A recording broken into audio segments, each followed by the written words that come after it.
Guys, I'm happy to welcome to the podcast someone who's been a real force in Texas politics. This is former state senator Don Huffines.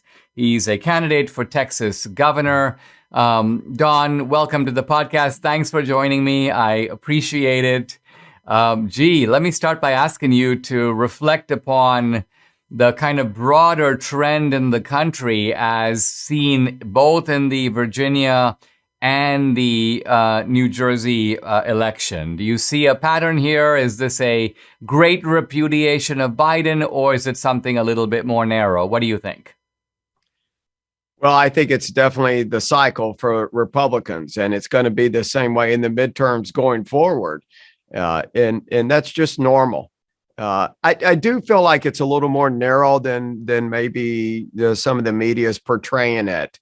Because Youngkin did well in a blue state in Virginia, and of course New Jersey was very close. But you keep in mind that I know he ran in a blue state, but here's a guy that's a Republican that's running, his primary platform is running to increase spending on by billions of dollars on education, and so he's really taking the left's message and using it to win.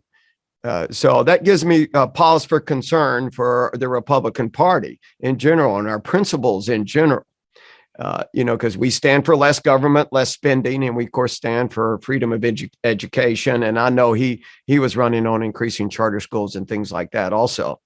But it's a great victory. Look, this is a great victory for the Republican Party. And it certainly sends a message that the Democrats are in trouble. And you would agree, wouldn't you, Don, that, presumably we need a different kind of republicanism in different parts of the country. All I mean by that is that if you're running in Maine, you're probably going to end up with somebody closer to Susan Collins than you are, for example, to somebody like Tom Cotton, right? So could it be that in a place like Virginia, which, as you say, is a moderate state, it's tended to go blue recently, but I remember when I came of age in the 80s and 90s, it was a Republican state, Virginia was. So could it be that a guy like Youngkin is better suited to Virginia, and that's what enabled him to run so strong against McAuliffe? Well, results speak for themselves, and yes, that's true, absolutely. But it's like I said, it gives me pause for concern because it's not about courage and leadership in the sense of what the Republican Party is about, which is liberty, and that the fundamental role of government is always to protect our God-given liberties. And our liberties come from God, and anytime you expand government, of course, you're decreasing our liberties. And so, even though that message might resonate more with in Maine, it's still what we're doing is compromising more and more with the left. And I think the electorate is very, very thirsty for courageous leadership that'll enable us to get back to our fundamental principles of what this country was founded on, which is that we're not working for the government. This is about our liberty, our God-given liberty, and our natural rights.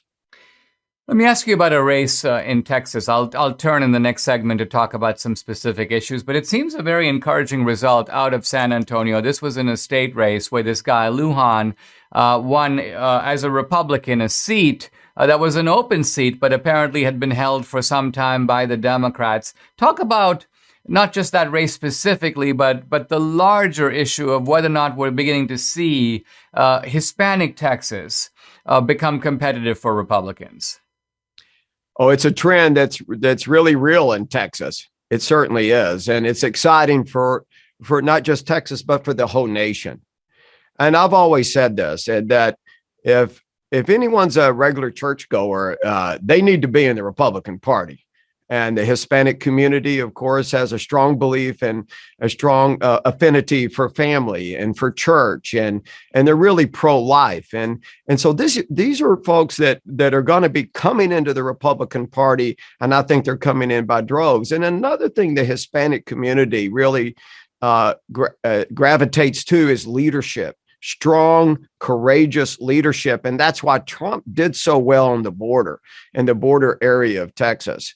And it's not just the Hispanic community, really, but it's across the nation. The country is thirsty for real political leaders that aren't concerned about the political ramifications and of their decisions. They want people that are going to make the decisions that's best for the community and best for the state and the country. And so that's why Trump did well. And our message in Texas is resonating very well with the Hispanic community. When we come back, I want to probe some of the key issues facing Texas. I want to talk to Don Huffines about how we can take this red state and make it even more successful, even perhaps redder.